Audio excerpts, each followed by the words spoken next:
Hi there. Welcome to Scott for 2028. I'm Scott. Nice to meet you if we haven't already met. Come and hopefully you will enjoy the conversation today. And now today the subject is going to be a very, huge, monstrously huge topic. And since I don't have a 10 years to put into this single video, I'm going to break down one little teeny piece of it and talk about that right now. And that little teeny piece of immigration is migrant workers.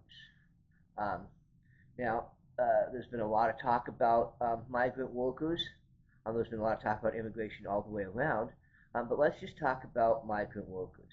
What would happen to the farmer if the migrant worker was just instantly deported right now? They would, well, they're not like literally at the moment, uh, so actually not much. Um, but without migrant workers, the farmer would plant his fields as normal. And when the migrants were either kicked out of this, deported, basically kicked out for no good reason, because they're just here doing a job that no one else wants to do. More on that in a minute. Uh, all of his everything rots because there is no one there. The migrant labor is not there to deal with it, and the cost to the farmer is going to be astronomical.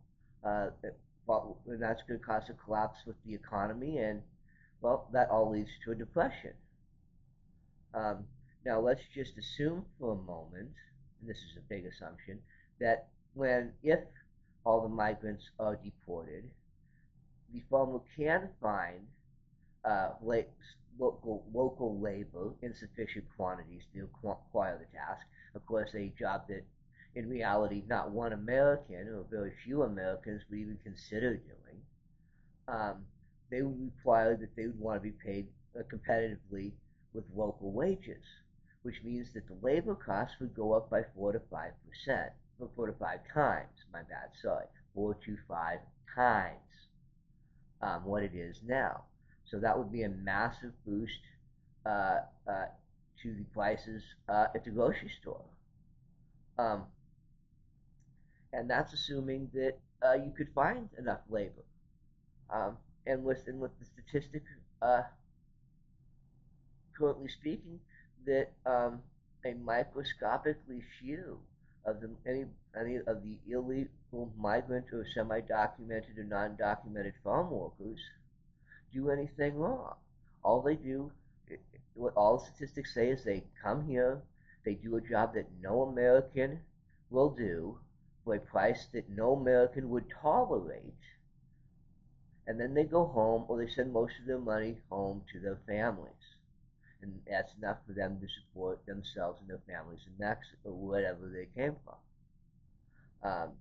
And all around, this is an incredibly good thing. What we need to do is make it easier for the migrant people to come in and say, "Hey, I'm here for the summer. I'm going to pick your strawberries. I'm going to pick your cherries. I'm going to pick your lettuce, and then I'm going to go home and spend the minuscule amount that you think is a pittance, which is to me is a lot of money because where I'm from, and not cause any trouble."